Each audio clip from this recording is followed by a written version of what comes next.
Welcome back to another edition of Seahawks Forever as we kick off Week 5 in the NFL. Seahawks and Tampa Bay Buccaneers coming up this Sunday in a pivotal NFC battle between the two 1976 expansion partners, and they're going to look the part on Sunday with those beautiful throwback uniforms. But before we get there, we have a lot to talk about today. And joining me to help do that is Dayna O'Gorman from Our Turf and Real Hawk Talk, and of course, my former co-host from the Field Goals podcast. It's been a while since we've caught up, so I wanted to get her thoughts on the first quarter of the season. How does she feel about this defense? That's always her forte, so she's always excited to talk about defense. And in particular, I'll get some thoughts from her as well, reacting to the news yesterday that teams may be checking in on the availability of Riq Woolen. She has some thoughts on that. But also the offense, what we've seen through 4 games. How sustainable is it? And what does she like the most about it? I think you're going to like her answer. Dayna O'Gorman joins me next on Seahawks Forever. Welcome to the Seahawks Forever podcast. In-depth analysis on everything Seahawks. And now, here's your host, Dan Viens. Still time to get in on the Red Hot sales event from Omaha Steaks. USDA certified steaks, individually packed, any cut that you would like. I've been eating these steaks since I was a kid. They've been a staple in the Viens family for a very long time. They've been in business since 1917, so they know what they're doing. And right now, you can get in on their most popular variety packs for 50% off. But wait, there's more. If you go to omahasteaks.com, use the promo code FOREVER for being a viewer or listener of the show. An additional $35 will be taken off your bill. So 50% off plus an additional $35 off during the Red Hot sales event at omahasteaks.com if you use the promo code FOREVER. Meanwhile, if you'd like to support the show, if you like what I do, the best way to do that is subscribe. It tells YouTube that you like it, that you want to watch more of it, and then they push the video out to more people out there on YouTube. I am a full-time independent content creator, and so that is the best way you can help me. Give that video a thumbs up as well. And if you want notifications anytime I post new material on YouTube, hit that bell. All the other ways you can support the channel down below, including the ever-growing Patreon community and my Substack, those are listed and linked down below, as well as some other ways that you can support me more directly. Dayna and I go way back. We co-hosted the Field Goals podcast before Vox Media shut down all their podcasts. That's how we got to know each other. Had a great time doing that. And then we did the PSF app the year after that, where we did the live watch parties for the Seahawks. Don't know if that app is still out there, although at last check it was slanting more in a different direction, getting away from what we thought it was going to be. Anyway, we've had a lot of fun getting to know each other over the years, and she knows this team inside and out. She covers the whole league as well, and that gives her a really great perspective on kind of where her Seahawks fit into all of that. And so I hope you enjoy it. This is Dayna O'Gorman. So right off the top, want to give credit to Dayna. You hear this term all the time. The best ability is availability. Not feeling 100% today, but thanks for sucking it up, rubbing some dirt on it, and being here for it's been a while since you've been on the show here. We've gotten a chance to reunite. Yeah, I think it's been since and again, forgive my voice, everyone, but I think it's been since like preseason. So yeah, we have a lot to talk about. We do indeed. And I want to start with the most newsworthy thing. This came out yesterday, and this is not something new. This is something that's been bandied about within the fan base, if not the media, content creators, for probably most of the last 2 years. I mean, ever since his sophomore year, where he had the shoulder issue, and then that kind of impacted his tackling. And then there was the little 1-game suspension last year where he had to sit out a series because he violated a team rule. And so this is not like out of the woodwork. And yet it's the first definitive report we've had from an established reporter that perhaps Riq Woolen might be on the trade block. How do you feel about him just generally? And then how would you feel about shopping him, using him as an asset last year of his deal? There's so much to it. I'm a Riq Woolen fan, and I know that that's not popular in this fan base right now, especially after this last game. They're like, oh, there he goes again, right? Everyone gets so mad at Riq Woolen. I like the way he plays. I like he makes bonehead mistakes. I mean, there is absolutely, and sometimes there was a couple years ago where he just didn't seem like he was all in, right? It was really kind of strange there for a while. Yeah. But for Riq Woolen, the way he plays, I enjoy his style of game, I guess is what I should say. Now, as for the shopping of him, I don't think necessarily that okay, I say this. I don't think it's smart to trade him unless, caveat, you get something really good for it. And the reason I say that is we have already seen Derek Witherspoon injured this year. Now, granted, sorry, I say Derek Witherspoon. I'm so sorry. We all Yeah, know who you are. yeah, Witherspoon. I'm sorry. Again, a little foggy up here today. Witherspoon, he's already been injured, right? And so he played all year last year. Witherspoon did, but then he did miss a few games the year before with injury too. So I'm not saying he's injury prone, but we've seen how well that this secondary, this cornerback room, it's very deep. We're very proud of what they've put together. But I just don't know if it could survive Witherspoon if Woolen was gone too. I just think that you need that balance a little bit. However, I understand what they're doing. There's a lot of injuries out there in the NFL, and I don't know if people are looking and seeing what is going on with the rest of the league. I know lots of people just focus on their one team, but there's a lot of injuries, especially defensive injuries. So I get why they could be like, I wonder what someone would give us for a highly functioning cornerback right now, right? Especially with the depth of the room that they have. But in my opinion, it would have to be pretty good in order for it to make sense for me. I worry about depth. And we've talked about depth. Dan, you and I have talked about depth on this team for the last few years. You need that depth. That was what was so good about the Super Bowl run Seahawks, is that they had so much depth. And so I would prefer they just kept him and then to see what they're going to do. But I understand getting something from him if they don't plan on bringing him back next year. So it just, in my opinion, it would have to be pretty good. You make a lot of good points. There's so much to this. It's not as simple as, bad player, get rid of him. Right. Because it's not. It's we've seen this with other players too, that when you look at a lot of the sort of expanded rankings and metrics, right? Just his coverage scores and things like that. Yeah. And Thursday night was a great example. There's tons of numbers out there. Pick your stat, whichever is your favorite, Right. that show that for the bulk of the game on Thursday, he locked his guy down and completely closed his side out and eliminated the guy that he was covering. It's just that he makes those 2 or 3 plays, not in every game, but they seem to be in the biggest games, in the biggest moments, right? He has his 2 worst reps against the 49ers when it counted most, and it lost us the game. Same could be said for the Cardinals game. Thankfully, it didn't cost them the game, but it sure as heck gave the Cardinals some life and put them in a position late. So there's that aspect to it. There is the lack of physicality, although I think I have a lot of fans tell me he's scared of tackling. I don't buy that at all. I don't either. You can go back to his college tape, and he's coming up and smoking guys and really willing in the run game. It's just generally, though, his build and his mentality, he's not really the type of corner we've seen play for Mike Macdonald and thrive in his systems in the past, even going back to Baltimore.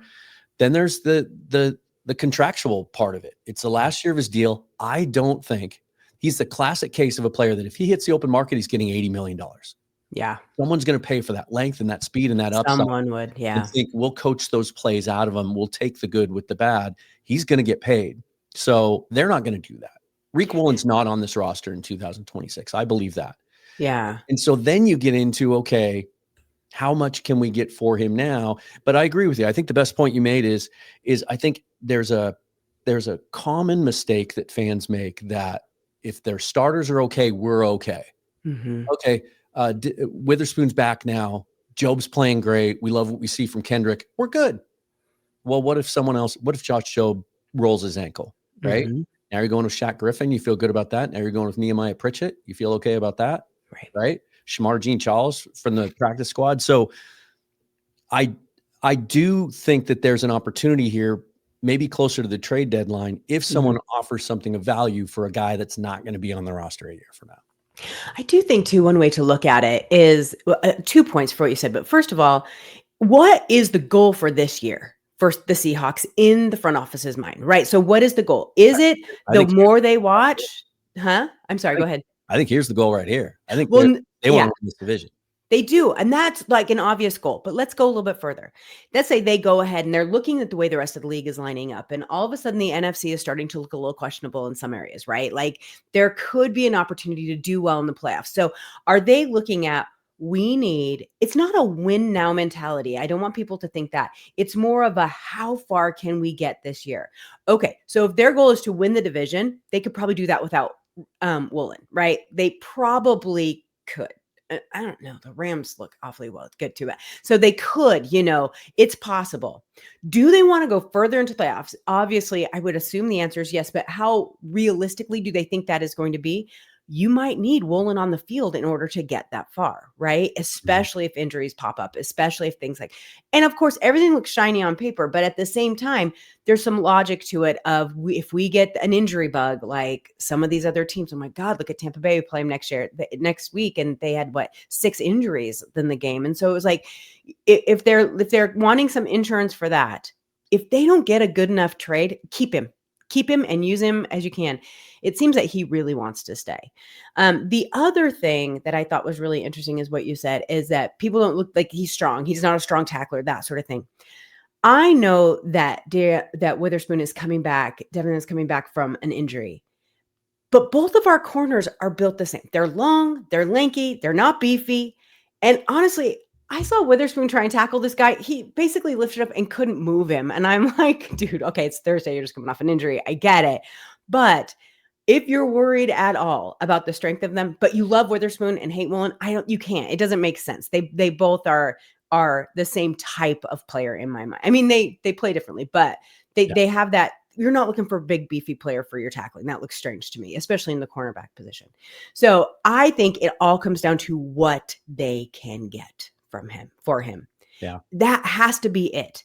And if their whole purpose is to just win the division this year, then yeah, you could probably do that without Woolen. If you want to go further and want to go deeper into the playoffs, I think it would be, unless they get some smoking deal, you have to keep him on the roster. But I agree with you. I don't know that he's here next year. And I'll add one more caveat to what you just said, that or a little cherry on top. I think I don't think they're interested in just getting a draft pick for next year. I don't think they have an interest in moving him just to move him. I don't believe the mentality, and I think you kind of touched on this, is the roster would just be better off without him. This isn't an addition by subtraction situation. This is, hey, let's see if maybe we can get another defensive tackle to rotate, because those guys are playing too much snaps and we worry about them wearing down as the season goes along. Guys like Jaron Reed and Leonard Williams that are over 30 years old. Hey, maybe someone out there has a guard that could be a step up from Anthony Bradford, because we like what this offensive line is doing as a whole. They're clearly better, but it's kind of in spite of now we've seen some of those old habits come back that we've seen from Bradford in the past. And so maybe somebody has something to offer there, something that gives them a chance to be better right now. I think if someone says, hey, we'll give you a third in 2026, I don't think that's enough to move on from him, because in that case, you'd rather keep him around as just a pure cover guy, someone to work into packages if he does give up snaps to Kendrick at some point. And then maybe, depending on how active you are next offseason, if he does get paid, he's going to get you a third-round comp pick. So, I agree. It has to get you better now. Yeah. If you want to call Seattle and you want Riq Woolen, you better offer something of value now. Exactly. Good. Well, let's get back to this then. Seahawks are 3-1. And let's just start there. At the beginning of the season, when you looked at the schedule and how it kind of played out, did you see them being 3-1? Would you have taken it if I would have offered it right off the bat? I had them being 4-0. I'm not gonna. Okay. I did. When we broke down the schedule, I looked at it and I had them going 4-0. I really thought that they were going to come out of the gate and get that win against San Francisco. And then the games that we've played so far, I felt that they were definitely winnable games. Like that Steelers game, I thought might be a little tight. I wasn't quite sure because I didn't know honestly, God, I didn't even know if Aaron Rodgers would be on the field. But, so we had to go in and wait and see. But I had them going 4-0. So after the first game, I think I've said this on another podcast. I think I'm the only person on the planet that wasn't super mad about that San Francisco game, because they're a divisional opponent. The first week is always weird. Everything's kind of strange. And it was a screw up that made us lose the game, which then, that's irritating. But at the same time, it's like, oh, we totally should have won that game by the way they were playing. And so I get it. It's San Francisco. I understand. But and so I was encouraged actually after that game. Very frustrated with the offense. And we've seen nothing but the offense get better and better and better. Right. And so the way they have just snowballed and gotten better each game, I'm very encouraged. So 3-1, I will take it. I'm happy with that all day long. It should have been 4-0, but it's not. And so kind of look where we're at now. I said this, Dan, at the beginning of the season, that this was going to be the most competitive division, and I stick by that. Yeah, and that has borne itself out. I was looking at these right before he came on. This is total team defensive stats updated as of today with all the games except for the 2 games yet to be played tonight. And you can see the Seahawks there now second in the league in points per game given up. But look further down this list. This is the top 9 in the league. Every NFC West team is represented here. All 4. It's the only division where all 4 teams have where none of the teams have a losing record. And it's also the only division in football where all 4 teams are in the top 9 defensively in points given up. You must love this. As someone who loves defense, you must love this. But I think it does speak to just how this division is going to play out the rest of the year. I think the games, the way we've seen them, the 49er Cardinal game, the way our game went with the Cardinals, the way this 40, they're coming down to final possessions and they're low scoring games. I think that's a trend that's going to continue. It makes me so happy. I love it. I was laughing when the Cardinals and Niners were playing. I'm like, it's 6-6 at the half. I'm like, I love that, right? Like it was right up my alley. But here's the thing. There's going to be some changing going on throughout the year with this division. There are teams that are going to be getting players back. I mean, the Niners are chronically habitually injured, right? I call it Shanahan. They are Shanahan every single year. And then but some of those players were injured before. So they're going to start coming back. They're going to get Brandon Ayuk back at one point. And then you have the same thing with the Cardinals. They have some pretty key players that are out with injury, but there are some that'll come back. Now, it won't be for a few more games, but toward the end of the year, depending on how some of these earlier games play out, they're going to be huge. But that's why these early games are so important for Seattle. Right. Yeah. Seattle still has to play the Rams twice. That's not going to be fun. It's just not going to be fun. They're going to beat the ever-loving tar out of each other. But luckily they've gotten 2 of these divisional games. Unfortunately, the last one is San Francisco, but so they can get their footing, and then how they play these early games before those other teams start getting their players back. I am so impressed with what is going on within the division, because I said for years the NFC West was the best division in football. And you can talk about the black and blue division all you want to, but Seattle, San Francisco, Arizona, all of them for about a 8 to 10 year stretch, so good. One of the teams was always in a championship game. They were always getting to the end, right? It was so good. And then it fell off, and there was a lot of question marks that kind of came in, went, and one team would be good, the rest were crap. Now we're back in it again. Yeah. And so depending on what happens throughout the year, with other teams' injuries, with Seattle injuries, we don't know, right? Then those last games are going to be so important. This division, I would not be surprised if they ended up sending 3 to the playoffs. It just feels that way this year. Yeah, it kind of felt like that for me from the beginning of the season. Nothing has changed my mind. I'm not always right, but I think I was. It's showing that I was right about the Cardinals. I just wasn't buying, what a lot of people, the buzz, were circulating in the offseason. I thought the Rams were the best team in the division. Still feel that way. It's still a slippery slope because it all depends on the health of Matt Stafford, who just continues to show the older he gets and the more banged up he gets. As long as he can be upright on both his feet, that right arm is about as good as we've ever seen. They'll roll him out on a dolly as long as he can throw the ball. He'll be able to target Puka Nacua 15 times and find him 10 of those times. Yeah, no, they look great. And it's funny, when the schedule came out, I thought, God, I hated how the division stuff. I hated playing the Niners the first day and the last day. I thought that was dumb. And then I didn't like having to wait until week 11 to play the Rams. Now I'm fine with that, because let's let this thing play out. And by the time that comes around, my goodness, I think there's a really good chance when you look at the injuries that just continue to mount, just when you think it can't get any worse in San Francisco, then they lose. Then they lose Nick Bosa. And you could see the impact of that yesterday on the field. Like, he's not just their spiritual leader, he's their best defensive player. And that really showed yesterday.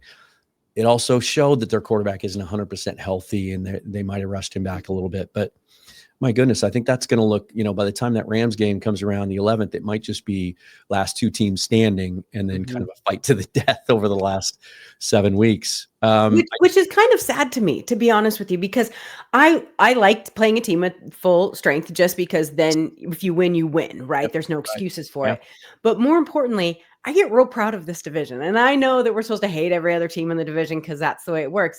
But I get real proud of this division and the way that they play. And I think it's because I cover the whole division. But, even Arizona, who is annoying as hell, and this is Kyler Murray's last chance to figure out his quarterback life. I think might be right. I think that I still think that there's so much good that comes out of that team, and the way they play within the division is actually really good. But I want it to be, I would love for 3 teams to go. And I know others are like, no, we don't want to. I think it would be very cool, but that's just because I look at the whole division and I'm proud of what these do. I will love for there to be a 30 for 30 or an ESPN doc at some point of why Shanahan teams are always so injured. That's why I call it Shanahan, because it's so baffling to me. And yet they usually figure out a way to pull it through. Last year was an anomaly. I feel like they still managed to make it work. So it's impressive.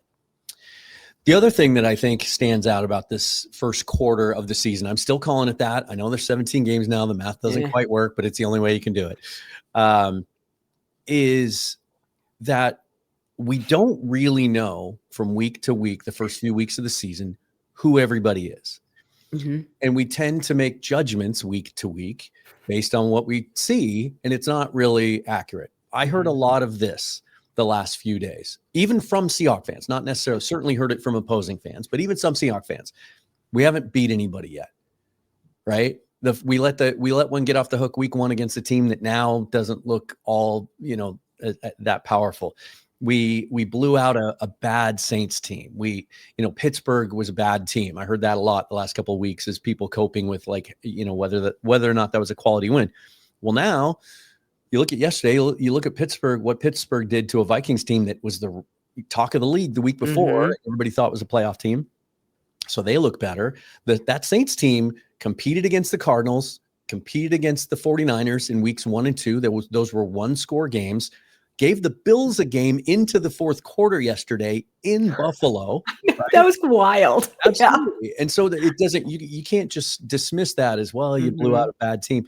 Okay. Well, they've been competing, right? Some of that stuff starts to become clearer. This is the point differential so far. And this is a category the Seahawks have not traditionally done well in this division. In fact, there have been years where they've made the playoffs and they didn't win point differential in the division. Obviously, one blowout win, skews that, but they had a pretty comfortable win when it was all over in Pittsburgh too. Part of that is special teams, but part of that is the offense. And I know that usually when you and I get together, we do talk about the defense, and we'll finish up with that. But you mentioned it at the very beginning. The offense seems to be getting better and better every week. What do you like the most about it? We can finally quit talking about if Sam Darnold is going to tank.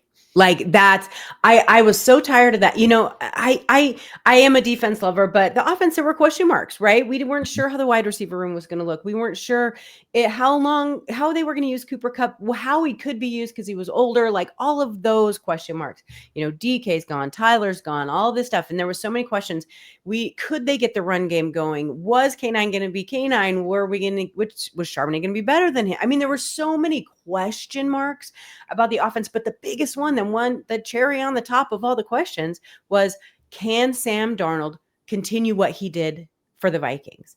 Or was that all from O'Connell? Like, was that his head coach? Was it him? Where did it come from? And then I swear to God, I've never met a fan base or seen a fan base that likes to fight within itself more than the Seahawks fan base, which it cracks me up. It makes me laugh.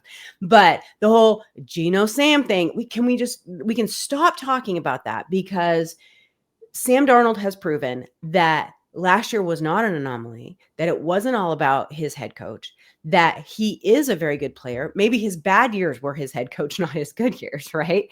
And so I think that we can see that he's starting to feel comfortable in this Kubiak offense. The offense has great variability now. Sure didn't in that first game, but it does now. And so he's really stepping up and feeling like the leader of this team. I know that we all thought the defense was going to lead this team. We were going to get Big Cat in there. We were going to get, Ernest Jones. All these guys were going to be the leaders of this team. And so it's like, oh, who's going to lead on offense? Sweet little JSN. Like, it just didn't make sense, right? And so I think that the biggest change for me is the fact that they're sticking with their plan, whether they can get the run game to work or not, which we all know is still a little questionable about what's going on there. I do think that they're just going to get better and better and better with that. Hopefully the offensive line will get better and better with blocking for it. But I think that we now look at this offense and it's like, this is Sam's offense. Mm-hmm. And they are running this program very well. It's been very impressive. Time to check in on the Sleeper app after this weekend. Still 2 games to go tonight, of course, but my toughest week so far, as these things tend to happen as we start to figure out who these teams are and who they aren't. Sometimes a little less predictable. 9-5 so far this week. I've got the Broncos tonight against the Bengals. I've got the Dolphins against the Jets. That one was tough to pick, right? 2 teams that are going to be battling it out for a top 5 pick, I fear, by the end of this year. But if you want to check out the Sleeper app, there is no better time to do it than now. And you can do everything you want on this app. There's a reason it's the #1 fastest growing sports app out there and my personal favorite. I've played fantasy football on it the last 2 years. We have the Seahawks Forever Pick'em League, which is what this is from right here. As you see, the overall rank, first place, although that's a little bit deceiving because I picked games the first week before the rest of you joined the league. Regardless, daily fantasy sports and also the prop picks. Okay. And if you want to get in on those right now, they're going to match your first deposit up to $100, 100% if you use the promo code FOREVER. So check out the Sleeper app, use the promo code FOREVER. They're going to match your first deposit 100% up to $100. Terms and conditions do apply. That's legal in 25 states, but you can do all the rest of the stuff anywhere that you sit. So check out the Sleeper app today. Yeah, I love that that's where you started. We see the ripple effect of that around the league. You see Vikings fans, and it's kind of a weekly tradition now among analysts and reporters that, bet the Vikings wish they had put a little more effort into keeping Sam Darnold, right? Mm-hmm. Like JJ McCarthy had, the really fun comeback week 1, and he showed off all his traits and all the things that, some of us really liked about him coming out in the draft. But then week 2, he turned around and sure, he was playing hurt, but he showed that, okay, there's a lot of work left to be done there. Mm-hmm. And then they bring Carson Wentz in off the scrap heap. And it's kind of a bummer side note that they did that. Otherwise, we'd be seeing how Sam Howell looks in this offense. I think that would have been much more interesting for those of us in the Pacific Northwest. But, I digress. But Carson Wentz, who has all the physical talent in the world, former top 5 pick, right? Mm-hmm. Very similar path to Darnold in many ways. And yet, I think the difference is you see the difference between a player who has talent and then a player who's a really good quarterback and puts it all together. Wentz made some plays yesterday that made you go, oh, that's why he was the top 5 pick. Like he's got a gun and he can make some things happen. Mm-hmm. But how Sam operates the offense on a snap in, snap out basis just seems to be better than more than half the quarterbacks in the league. Like he's just really good at playing the quarterback position. And then you see the talent start to take hold. Some of the throws he makes, like, that's top 5 arm talent. Let me tell you, what was it? It was toward the end of the first quarter, and he just threaded that ball to AJ Barner. I mean, it went right between 2 defenders. I thought for sure it was going to be picked. Like, I was like, oh, picked. And then he comes up with it. I was like, oh my God, that was beautiful. It was just the most beautiful throw. I think his best throw was an incompletion. It was the one to Elijah Arroyo where the Buda Baker was called for pass interference. Yes. Oh, yeah. Yeah. He's got pressure in his face. Mm-hmm. So he's having to fall. He's on his back foot a little bit. He flicks his arm and he's on like the 15 or 20 and puts a perfectly placed ball on the pylon to a guy that's being covered well. Yeah. His precision, even some of the balls that don't look accurate. He had a big 3rd down throw to Cooper Kupp against Pittsburgh, and then that looked just like the one he had to Bobo in this game tonight, where it's I know what you're talking about. Yeah. Over the middle. He splits a tight window, but it looks like it's behind him. And then you look at the end zone view and it's behind him because he saw the leverage that the safety was coming with. And that's where he had to put it to be safe. But he trusts his receiver. It's almost a carbon copy, those two plays where the receiver had to go behind themselves and catch the ball, but he trusts them to do that. He just feels like a player that has arrived, that's figured it all out in a very similar way to what we thought we were seeing with Geno while he was here. The difference being that he's 7 years younger. I said this last week. I wasn't afraid to say it after just 3 games, and I feel more strongly about it now. They found their franchise quarterback. There's no doubt in my mind already, even after just 4 games, that we're going to be talking here in 18 months about an extension for him. That wouldn't be surprising at all. I mean, unless he has a huge drop off in the next 2 weeks, which would make no sense at all, right? And so he's going to have bad games. He's going to play good defenses. They're going to have a good plan for him. They'll throw a couple of picks, but it's just, you see on a play-to-play basis now, this is very sustainable. Oh yeah, it is. And it really is suiting him well. And so, yeah, I love it too. I've seen quite a few people who are like, well, we thought we were going to dump him at the end of this year, but he's going to be around for a minute, which is a good thing because, it's not like he's 36 years old. He's not one of those players that's at the end of their career. They're not in the same situation that the Steelers are. The Steelers are host in a year, right? So I think that's kind of also part of the draw for him. And maybe for him too, it's like, oh, I might actually be able to settle somewhere for a minute, right? Like how nice would that be for this guy who has 5 different teams he's played for? And he was in the 2018 draft. I mean, it's not been that long. And it was like, so that one might be really good for him too. That thing I'm enjoying about him too is, I'm big on, personalities and that sort of thing. That's really important to me. And he was so tense and tight all through training camp and all through the preseason games. And just, you get a little more and a little more of him, and you can see him laughing and joking, which means he's comfortable. And I love that, because I think when quarterbacks are comfortable with their offense, with their players, with everything that's going on around them, they just play better no matter what. And so it's been really fun to kind of watch that, because so many people, even national media, Dan, it's so irritating. I know there have been a lot of people taking victory laps saying, oh, everyone was wrong about the Seahawks. They were.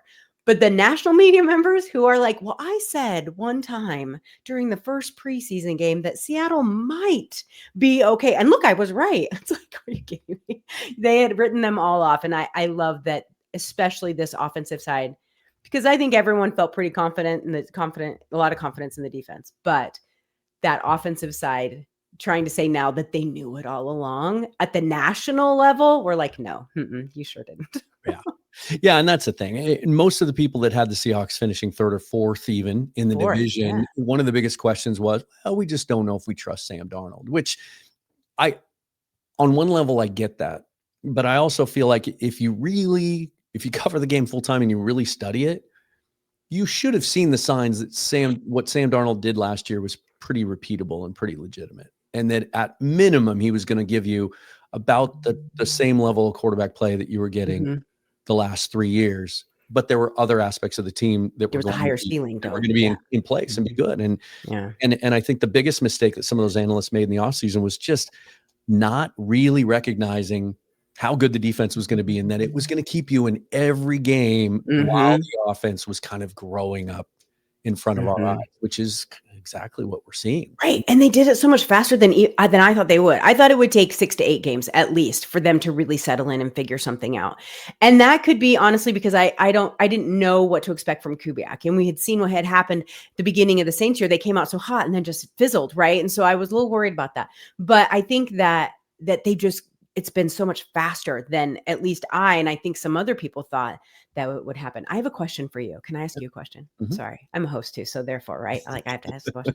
So my question for you is this whole Milroe thing. Those couple of plays, they threw Milroe in. Yeah. I hated the Hill experiment with the Saints. I hated that. I hated everything about it.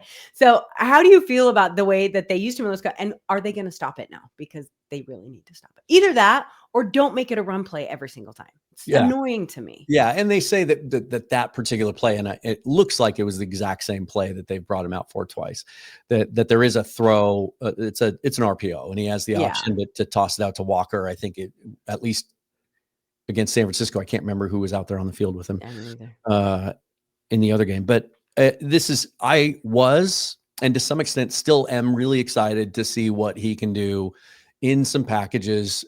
But I think they forced that moment week 1. There's no question about that.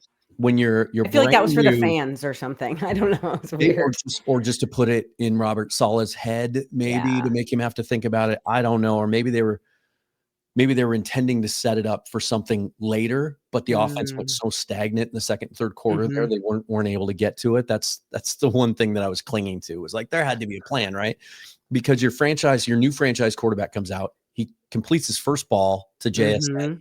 They're moving the football. It's an incredibly important game. And the first thing you're going to do is interrupt his rhythm and on a 2nd and 5 when they're moving the football. Hated that.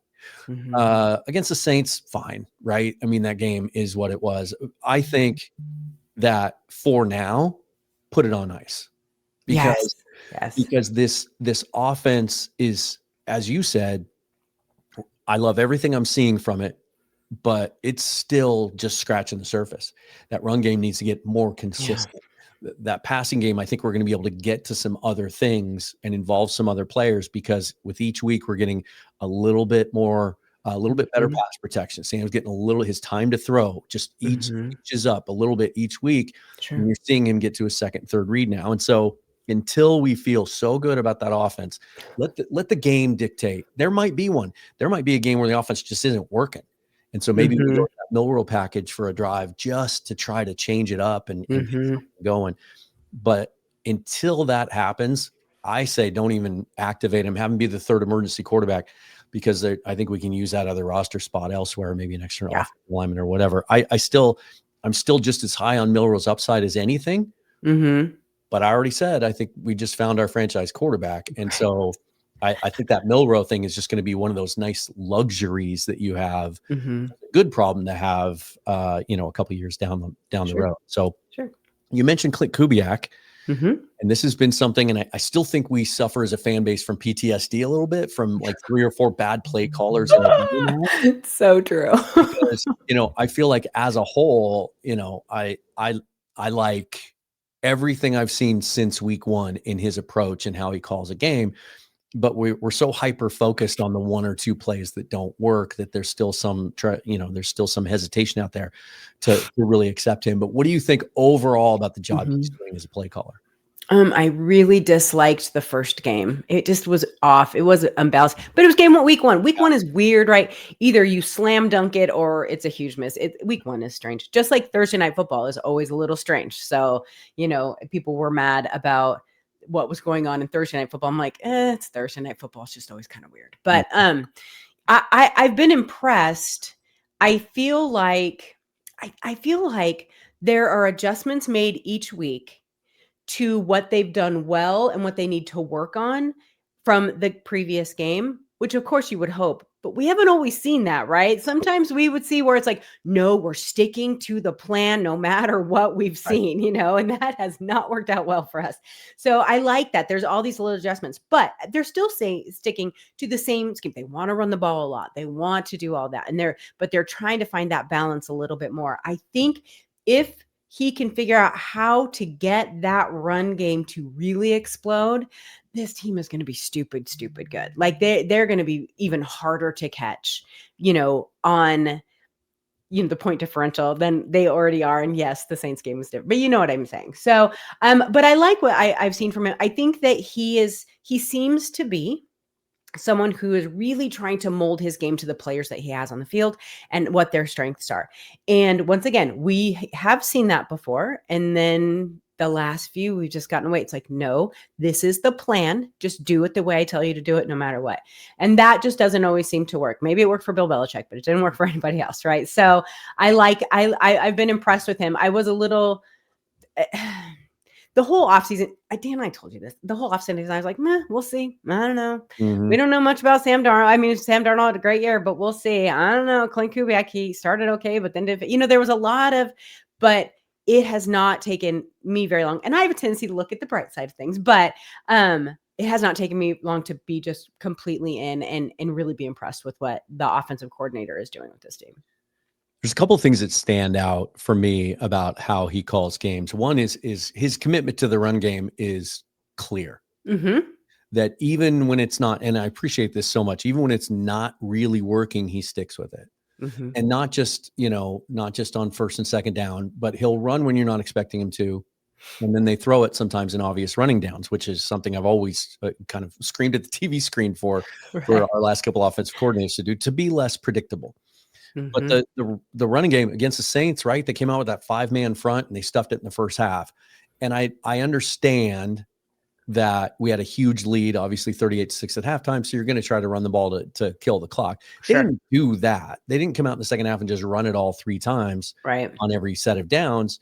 They still tried to call their normal game, but they came out and it was clear to me that they had been challenged at halftime, probably in the locker room, to attack the running game a little bit better.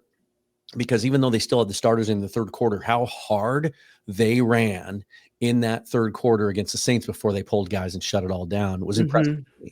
And they were starting to make a little bit of an impact. And those 0-yard runs became 2- and 3-yard runs, right?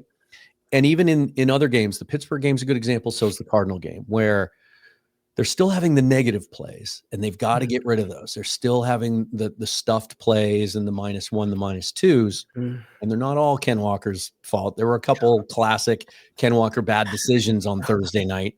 I don't want to make any more of those than I already have. Can I say one thing though? Yeah. So you guys, everyone remembers Golden Tate, right? Well, the one thing about Golden Tate that drove me crazy is he would start to run backwards. And I remember I would be screaming at the television, go forward, like at the top of my lungs, because he'd run back 15 yards and then get +2. It was like so frustrating. Ken Walker has been doing that a couple of times. He'll go running backwards and I start screaming, run forward. My husband's like, is Golden Tate on the field? Because I used to scream at him all the time. That drives me insane. And yet his great runs always negate the bad, right? So yeah, and it does feel like he got a little bit of a software download this offseason, but it hasn't quite taken yet. Like he I think generally is more north and south and is starting to trust this scheme and figure out where the lanes are. But there was one play in particular, I've highlighted it with screenshots. I should have had these ready, where the line is, the run is blocked perfectly. And it's him in a massive hole, one-on-one with the linebacker coming up to take him on. And instead of putting his shoulder down, getting 4 or 5 yards, and we're in the red zone at the time, if you remember this play, he stops and does his little pivot move and tries to break it outside when everyone's blocked. Except one linebacker who's not schemed to be blocked. Either make him miss or put your shoulder down and just get the 5 yards. We still need to wean that part out of his game. Yeah. But I like the commitment to it. They're sticking with it. I don't see that changing. And then the other thing is the variety, right?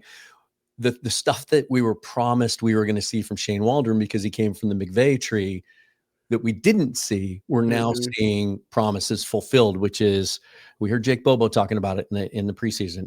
Every play looks the same from their first couple of steps off the line of scrimmage. So the defense, it's harder for them to discern if it's a run or pass.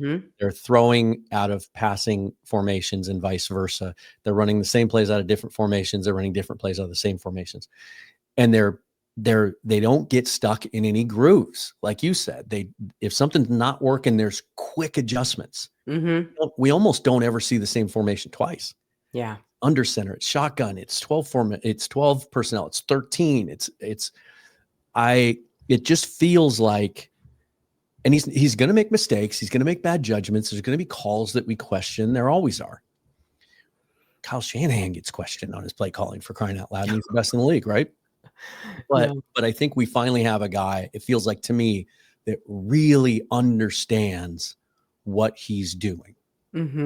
It sounds simplistic, but it's not always. Look how many coordinators in this league have been with their current team for 2 years or less. Like, it's the turnover is crazy. There aren't a lot of guys that are really good at this. And I think we may have finally found one. It seems to me too, is that here's the thing with Mike Macdonald. We always talk about him as, defensive coach. He's a defensive coach. He runs a defense. I think a big change from last year to this year is that one of the lessons he learned, because he talked about how he learned all these lessons last year, is that he always keeps an eyeball on the offense.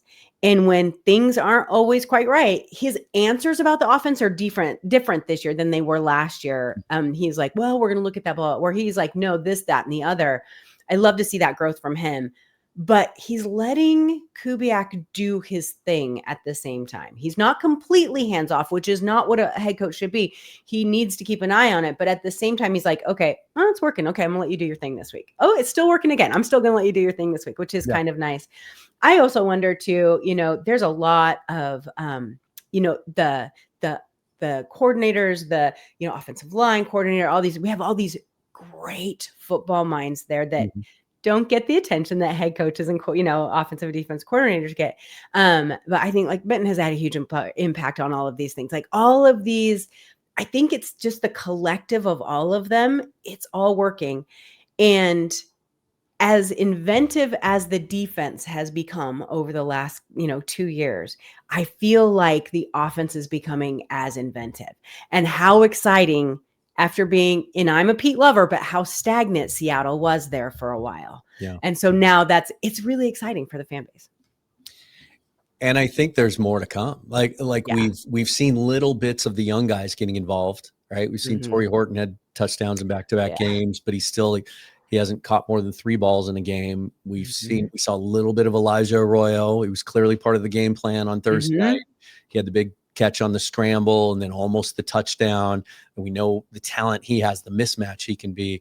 I feel like they're still just kind of scratching the surface with that offense. Right. Absolutely. And the tight end usage has been so fun to watch, but also the blocking they're getting out of them is fantastic too. And so they're really helping. I want to say this about the Thursday night game though. I love that, Coach gave a shout out to Cross. And then he's like, oh, I didn't give him a game ball. I should have. But because of how he literally just pushed Charbonnet over the goal line, it was so good. And it's little things like that we can now see that let you know that the offensive line isn't a complete disaster. It's got some work, but it's not a complete disaster. And that it just feels so much more cohesive than it has in the last few years, which is exciting. Now as I promised, we'll finish up talking about this defense and rather than break it all down, I think enough's been said about, we started talking about the secondary, defensive line. I think we're hearing a lot of people say they think it's the best defensive line maybe in football this year. Daniel Jeremiah was on 710 last week talking about how Leonard Williams, he thinks, is playing at a higher level than anybody in the league at defensive tackle. But in a general sense, with everything we just talked about in regards to the offense, is this defense good enough that this team could be a Super Bowl contender? Oh my God, I hate to say that out loud. I feels like a jinx. Feels like you're trying to jinx us. We're at that point in the season where you're seeing a lot of, the shows, stuff like we do, and pretender or contender. Yeah. Right? We're hearing this is just that time of year where people start to figure teams out. Yeah. Where do you land? I would definitely lean more contender than pretender. This team is not a pretender team in any way, shape, or form. There's a couple of teams out there right now where you're like, man, they've looked really good, but is it sustainable? This is not that team, right? Colts. Super Bowl contender. What'd you say? Like Colts, maybe a team like that. I don't know. They look really good sometimes. I don't know. I'm getting great fantasy points out of them, so I'll take it. But so I think though, this team is better than it's been in quite a few years. I feel like the coaching is better than it's been in quite a few years. This defense, if any one thing is going to carry this team through to, let's say, a couple of playoff wins, even a conference championship, it's going to be on the back of that defense. So keeping them healthy should be a number one priority. But I can't go Super Bowl just scares me a little bit. So I don't ever know. It always comes down to so many different things to make it to a Super Bowl. But yes, they're definitely a contender. I think so. I think that people like you and me and the other local beat guys and the fans, we knew the possibility that was with this team that people look on the outside who don't pay that close of attention didn't see. That's obvious in the reporting. I think now all of our priors are being confirmed, which is exactly what we want. And everyone else is going to catch up over the next couple of days. There are a few games out there that make me real nervous, but I feel like this team is at least going to win 1 to 2 playoff games. I just feel it. This coming Sunday is a big one. It feels like, it just feels like, It I mean, is. there's some things, and I know as we get closer to the game, we'll get into it in a little more detail, but you look at this Buccaneers team, and they came into yesterday's game against the Eagles at 3-0, but it was their point differentials 8, and they beat the Falcons, Texans, Jets, combined record of 1-8, right? Took a last drive effort from Baker Mayfield in all 3 of those games to pull those games out. Then they go play the Eagles, and it was kind of a flip of what we saw from the Eagles the week previous against the Rams, where they race out to a huge lead. They're about to take the Buccaneers to the woodshed. Baker does his thing, leads a couple of long drives, a couple of long touchdown passes. They get back into it, but they lose that game against one of the most physical teams in the league. As you said, they had a couple of key injuries. They already were banged up. They're not going to have Mike Evans for this game. It just feels like this game may be a bit of a turning point, because you look at the schedule after that, we're talking Jaguars. We know what they did yesterday. Okay. But still, then a Texans team that's really struggling. And we're talking about maybe a coach on the hot seat there, a Commanders team that's really, kind of hasn't really lived up to what people are expecting from them. Jaden Daniels might not be 100%. That's going to be a Sunday night game coming off the bye for us. And then Cardinals again before they face the Rams. There's an opportunity here over the next 4 weeks or so to really put them in position so that game on the 16th of November against the Rams, kind of looking like it'll be the game in the league at that point, and one of the biggest ones we've seen. So I feel like this team is trending in the right direction. You said something I think is really cool, confirming our priors. We always get optimistic about our teams in the offseason, right? We always try to look at the positive and buy into the process. It's not always right, but it sure feels good when it is. Right. And I think that's why there's been a lot of people out there going, oh, you guys can't take a victory lap yet. Yeah, we can. We can take a victory lap anytime we want to. And the reason is because we knew the possibilities, and now everyone else is just catching up. That feels really good when you can do that for your team. You know what I mean? But here's the interesting thing about the upcoming schedule.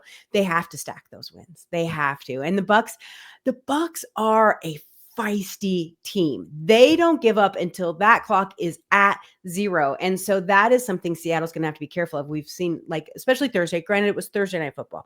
And I always think that, they're exhausted by the end, by the fourth quarter of a Thursday night football game. But luckily they'll be coming off kind of a mini bye. Seattle will be, because they are going to have to fight to the death, to the end for that team. And yes, they have a whole bunch of injuries, but they're also got Wirfs back. They also have, Godwin is back. And so there's some good there for them too. But if they can stack just those wins just a little bit and not have a trap game, which I hate that term, but a trap game, man, that's going to look really good going into that Rams game.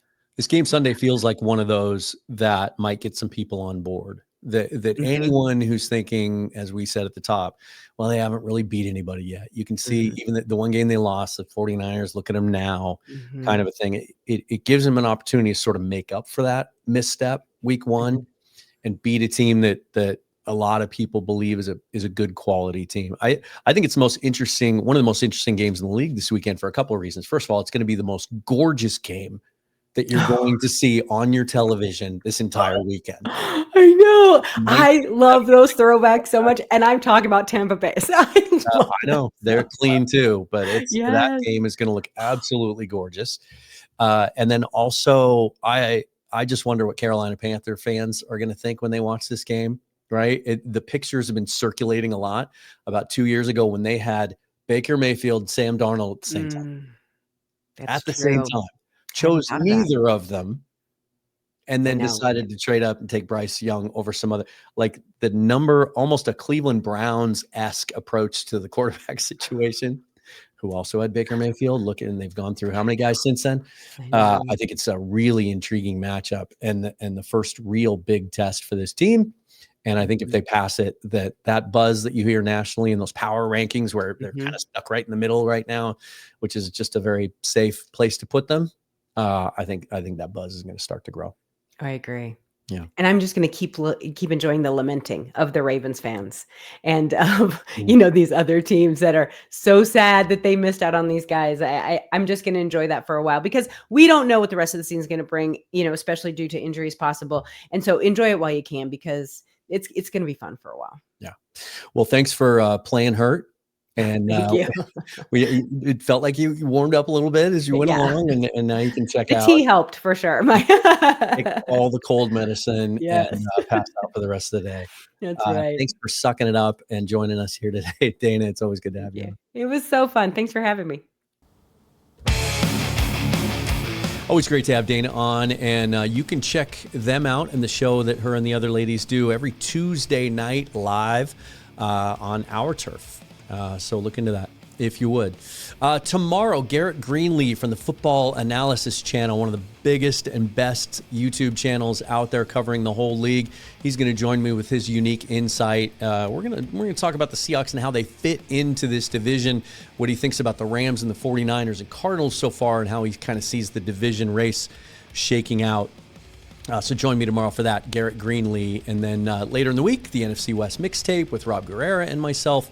And then we'll take a hard look at this, at previewing this game at Lumen Field on Sunday between the Seahawks and the Bucs. In the meantime, subscribe to the channel, hit that thumbs up. If you're listening on audio, be sure to follow or subscribe so you get all new episodes.